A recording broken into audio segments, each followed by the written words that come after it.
concentration of reactant and products that can be influenced by factors such as temperature, pressure, concentration of reactant, particle size, and catalyst.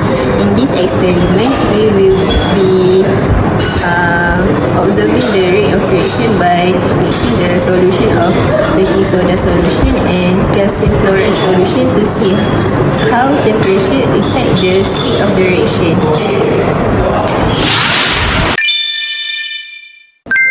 We will need a stopwatch, 250 ml beaker, 250 ml beaker, thermometer, glass rod, graduated cylinder, and 4 boiling tube.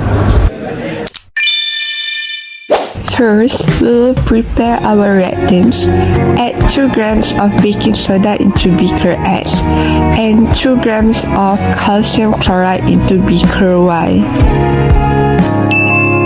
Now, add approximately 20 milliliters of distilled water to each beaker.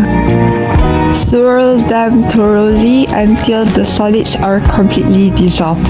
Don't worry if beaker X stays a little cloudy, that's usually just a minor impurities in the baking soda. Next, we need to split this into 4 test samples. Label 4 boiling tubes A, B, C, and D. Divide the baking soda from beaker X equally into tubes A and B. Then do the same with the calcium chloride from beaker Y, pouring it into tubes C and D. To investigate the effect of temperature, we will prepare 2 water baths. Fill one 250 ml beaker about a quarter full with cold water and another beaker with hot water. First, we will carry out the reaction using the cold water bath. Place tubes B and D into the beaker containing cold water. Allow the tubes to sit in the cold water bath for about 30 seconds, swirling them gently so the solutions cool to the temperature of the water bath. Next, record the initial temperature of both tubes while they are still in the cold water bath. Then, pour the solution from tube B into tube D. Immediately start the timer and record the final temperature of the mixture. Stop the timer once the reaction has finished. Next, repeat the same procedure using the hot water bath.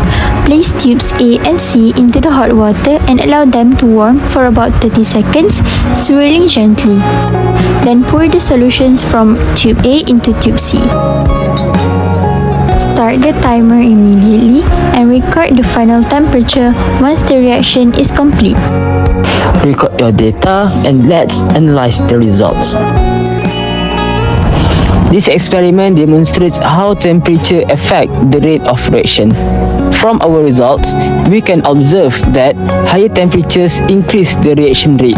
At higher temperatures, particles have more kinetic energy, leading to a more frequent collision and a faster reaction.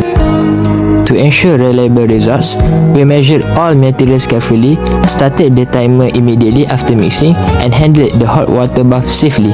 However, there may be minor errors such as heat loss to the surroundings or slight delays in recording time. Overall, this experiment shows the relationship between temperature and reaction rate. That's all from us. Thank you.